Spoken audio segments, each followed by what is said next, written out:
I appreciate it. Hello. Go Tigers. I love that. Well, it's great to be here in Iowa. You know, I grew up in rural South Carolina. So I'm not going to lie, Iowa feels a lot like South Carolina to me. I grew up playing on farms, people took care of each other, neighbors helped neighbors, and that's what it feels like in Iowa. So, but my town was 2 stoplights, 2,500 people. You couldn't think about doing something wrong without somebody already telling your mom.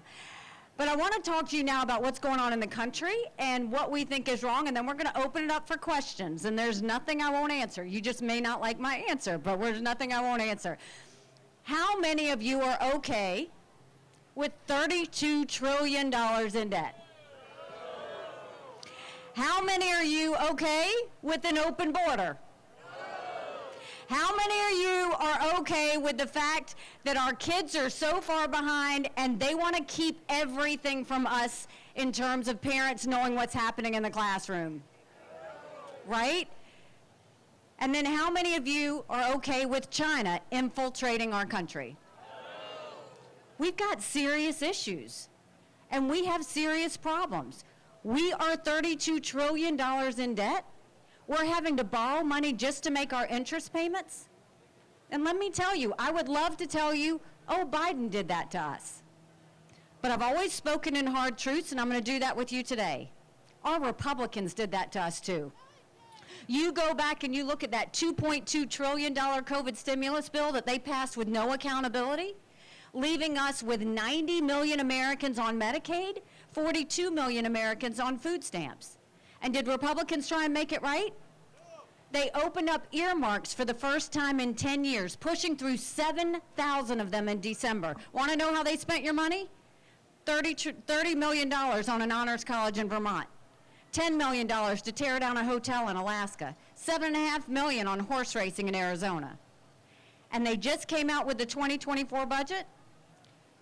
In the budget, Republicans put $7.4 billion worth of earmarks in pork projects. Democrats put in $2.8 billion. So you tell me who the big spenders are, right? But let me tell you, you're in luck. I'm not a lawyer, I'm an accountant. When we become president, we'll stop the spending, we'll stop the earmarks, we'll stop the borrowing, and I will veto any spending bill that doesn't take us back to pre-COVID levels.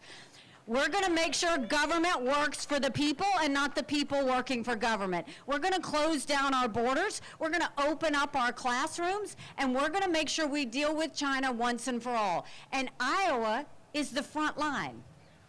Now, I know Iowa's an important state, and everybody likes to think it's because of the caucus. That's important, too. But Iowa's important because when you look at what's happening with the threats behind China, think Iowa. They've bought up 400,000 acres of U.S. soil, most recently near Grand Forks Air Force Base, where our most sensitive drone technology is. They bought the largest pork producer in the country right here from Iowa. They're stealing our seed technology right here from Iowa because they're food insecure and they're trying to figure out how to do it. We've had enough fentanyl cross the border last year that would kill every single American. #1 cause of death for adults 18 to 49, fentanyl. Don't think for a second China doesn't know what they're doing when they send it over. You look at the fact they're stealing $600 billion worth of intellectual property from us every year, and they're building up their military. They have the largest naval fleet in the world. They have 350 ships. They'll have 400 ships in 2 years. We won't have 350 ships in 2 decades. They're building hypersonic missiles. We're barely getting started. They're doing cyber. They're doing artificial intelligence. They're doing space. They've now developed neurostrike weapons where they go and engineer and change brain activity so that they can disrupt a military commander or they can disrupt populations. We need to get our act together. It's time to wake up. We can defeat them, but we've got to start getting serious about what it takes to get better in our country. So there's lots of issues we can talk about, but I'm going to turn those issues over to you. So we've got questions. Anybody raise your hand? There's nothing I won't answer. We'll start with the green hat, and then we'll come to the white hat.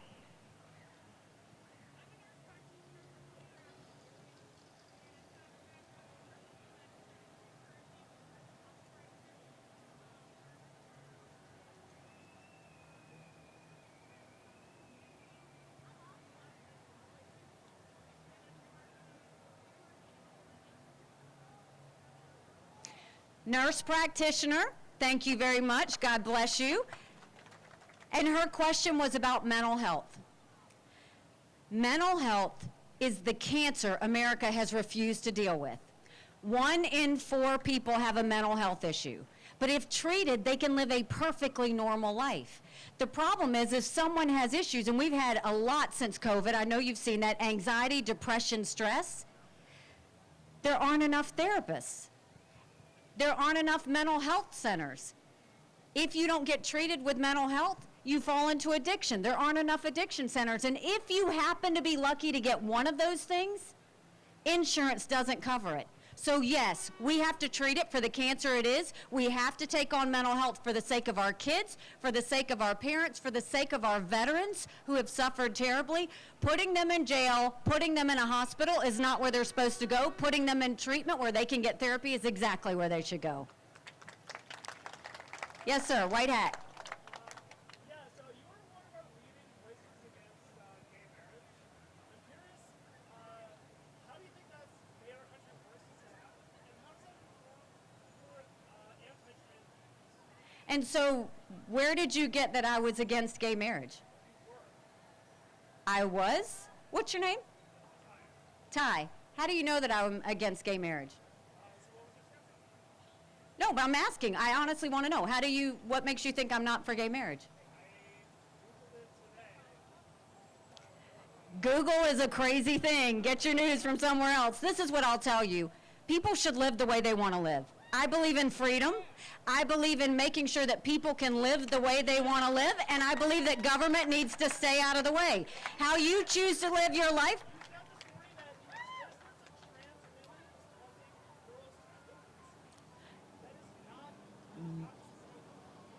I mean, God bless you. That is not what I said. What I said is biological boys don't need to be playing in girls' sports.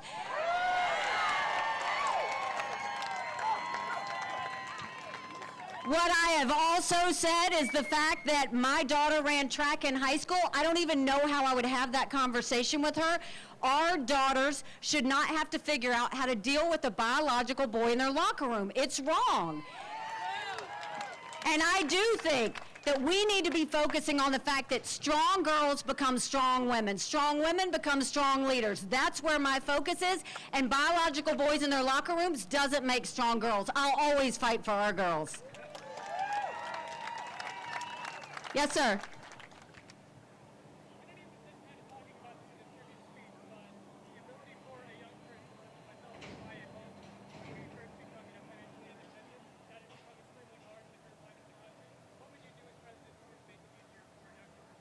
His question was, what are we going to do to make it easier for young people to buy homes? I can relate to that. My daughter just got married. I saw how hard it was for her and her husband to buy a home. The problem is, what are we looking at? Sky-high interest rates? Why do we have it? Look at what Republicans and Democrats did to us with all of that spending. When they turned around and did all that spending, they sent inflation through the roof. The other thing is, guess what? If we were energy independent, the cost of all of that would be coming down, and the cost of what we're spending is important. But more than that, we need to put more money in your pocket. And you know the way we're going to put more money in the pocket is make sure we move a lot of the services from the federal government down to the states. Think benefits, think health care, think education. We don't need to have that in D.C. We need to let Kim Reynolds handle that in Iowa. We need to let other states handle it. When we do that, it will empower you and it will empower everybody else to have more power over their money, more power over their spending, and more in your pocket. Yes, sir.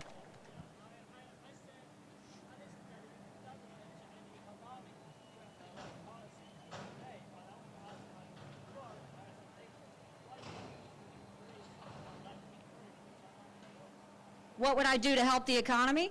So the accountant in me would say, first of all, stop the spending, stop the borrowing, eliminate the earmarks. The second thing is you have to reduce the size of the federal government, send it down to the states. The third thing is you do what I did in South Carolina, which is you lift people up. What we saw is rather than people sitting on the couch, we took those people on welfare, we got them, I partnered them with businesses, and I said, if you will train them for X weeks, I'll pay for it. And then you decide if you want to hire them. We moved 35,000 people from welfare to work because we connected the dots. The same thing we did, we went into our prison systems. We learned what it was that was causing them to get in, what was happening when they stayed in. We basically put in computer skills in prisons. We put in financial planning. We put family planning. We put faith-based if they wanted it. And we put equipment behind the fence. And we taught them a skill. Now in South Carolina, when someone leaves the fence, they've got a job to go to the next day. We have the lowest recidivism rate in the country. We need to do that across our country. Yes, hi.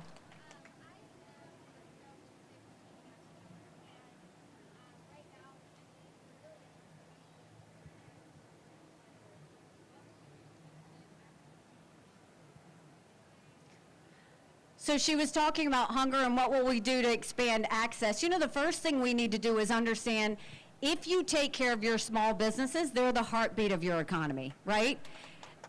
90% of our economy is small business. We need to take care of them. If they have cash flow, they don't go on vacation, they hire more people. Our goal is to get people into jobs. Our goal is to get them trained into jobs. Our goal is to make sure their kids don't suffer. I have an organization in South Carolina, and we basically go and work with all our rural children in South Carolina to make sure they have someone helping them with their homework. They have someone helping them with food, because that might be the only meal that they get that day. But think about it.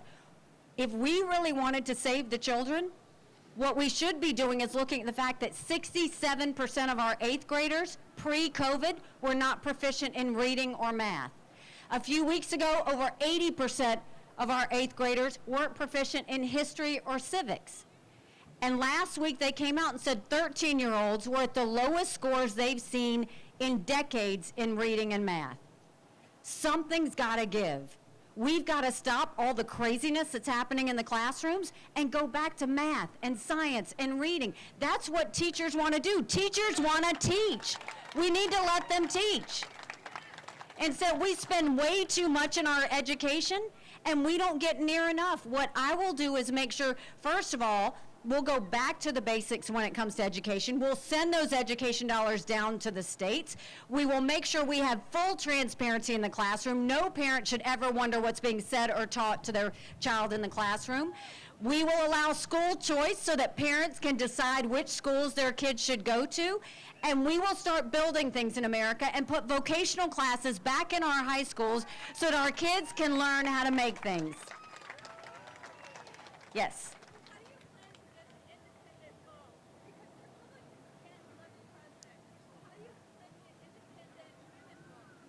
So her question was, how do you plan to get independent women's votes? And I'm assuming you're an independent? You're not. You're a Republican. So I'll tell you, we are seeing more independents than we've ever seen. I've seen them in Iowa. I'm seeing them in New Hampshire. I'm seeing them in South Carolina. Republicans have lost the last 7 out of 8 popular votes for president. That's nothing to be proud of. We should want to win the majority of Americans. But you don't win them by saying you should be with us. You win them by going to places Republicans have never gone, right? We should be pulling on Hispanics. We should be pulling on Asians. We should be pulling on African Americans. We should be pulling on women. We should be pulling on the younger generation. And you go and you ask them what they care about, and guess what? We agree on a lot of things. What they're upset with is how Republicans communicate it. We have to start realizing you don't push people away. This is a story about addition. We need to bring people into the fold. We've got to start talking about the issues that really matter. That's why I think it's time for a young generational leader. We've got to leave the negativity and the chaos and the drama behind us and start focusing on what it takes to win. Because let me tell you, a vote for Joe Biden is a vote for President Kamala Harris. We can't let that happen. Yes.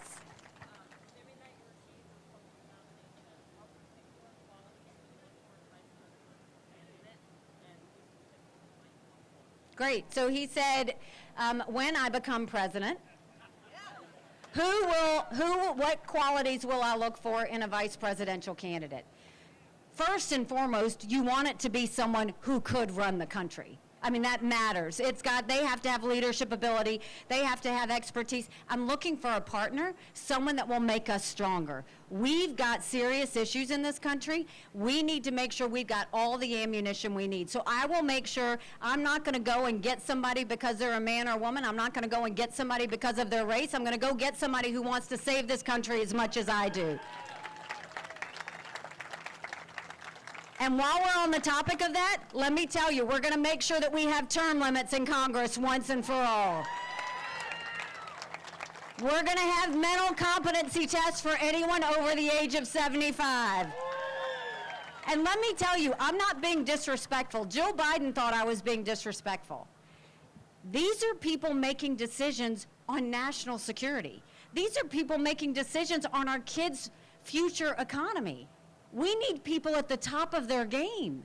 These mental competency tests, I don't care if you do it for 50 and up. These are simple tests. These are like, name 4 words that start with the same letter.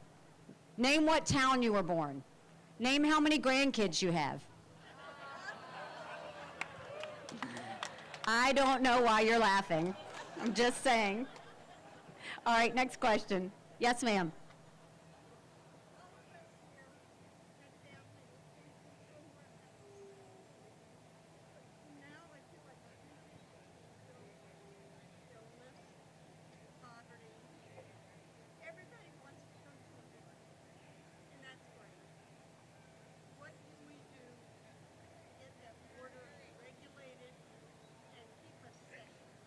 So she asked a question about the border. First of all, let me tell you, we are a country of laws. The second you stop being a country of laws, you give up everything this country was founded on. I've actually been to the border, and I didn't pull a Kamala, go and come back. I went 400 miles down that border. You're not ready for what I saw. Mounds of clothes, mounds of shoes, paraphernalia, rape areas that the women and girls had to walk through. When you get up in the morning, you get your coffee and you watch the news. When these ranchers get up in the morning, they get their coffee and they go see if anyone died crossing the fence. They pick up whatever little kids were left behind and turn them over to Border Patrol. I met with multiple sheriffs. They said before 7 a.m., they round up as many illegal immigrants as they can. They turn them over to Border Patrol.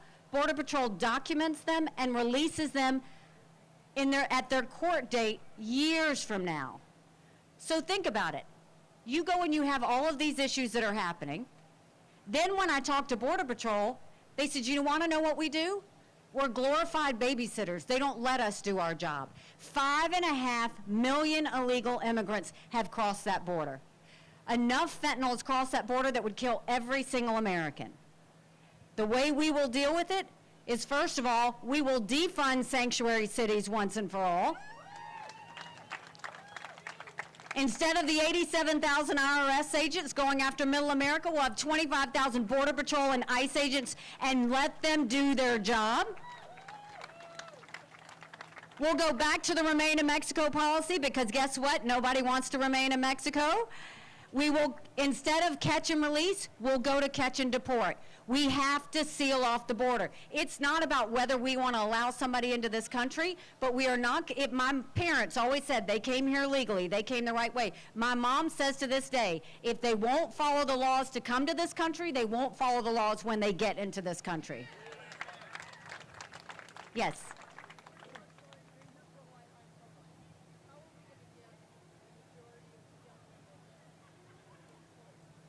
It's a great question. So she asked about the pro-life abortion issue. So first of all, I'll tell you, we have to start talking in truths when we talk about this. I am unapologetically pro-life. Not because the Republican Party tells me to be, but because my husband was adopted. And I had trouble having both of my kids, so I'm surrounded by blessings. Having said that, I don't judge anyone for being pro-choice any more than I want you to judge me for being pro-life. So let's look at how we got here. Prior to 1973, you had 46 state laws that dealt with abortion. And then in 1973, you had unelected justices throw out those 46 state laws and say abortion anytime, anywhere, for any reason. Now we've had a wrong made right, where they basically said, we're going to allow the states to decide. Some states have gone to be pro-life. I welcome that. Some states have gone more on the choice side. I wish that wasn't the case, but the people decided. The debate at hand is, where's the federal law? So the federal law, in order to pass a federal law, you have to have a majority of the House, 60 Senate votes, I got you, 60 Senate votes, and a signature of a president. We haven't had 60 Senate votes in over 100 years. We might have 45. So no Republican can ban abortions any more than a Democrat can ban state laws. So what does that mean? We've got to come together and say, how are we going to find consensus? Can't we all agree that we shouldn't have late-term abortions? Can't we all agree that we should encourage more adoptions and good quality adoptions at that? Can't we all agree that contraception should be accessible? Can't we all agree that doctors and nurses who don't believe in abortion shouldn't have to perform them? And can't we all agree, if a woman who has an abortion, no state law can say she goes to jail or gets the death penalty? Can't we agree on that? Let's start there. We have to stop demonizing that issue and humanize that issue. It is personal to every woman and every man, and it deserves the respect of the heaviness of that issue. I had a roommate in college who was raped. I wouldn't wish what she went through thinking she was pregnant for anything. Everybody's got a story. So let's focus on what we need to do to protect, to save as many babies as we can, and support as many moms as we can. That's how I'll handle it. Y'all have been great. He's given me the sign. I'll tell you this. 2024 matters. The reason I'm running, my parents came here 50 years ago to an America that was strong and proud and full of opportunities. I want them to know that country again. I'm doing this for my husband, Michael, who's deployed right now. I want him and his military brothers and sisters to know that their sacrifice means something, and we do love our country. I'm doing this for my daughter, who just got married, and I saw how hard it was for her to buy a home. And I'm doing this for my son, and I'm tired of him worrying about having to write papers of things he doesn't believe in just to get an A. That's not us. That's not America. Go to NikkiHaley.com. Let's change this. God bless you.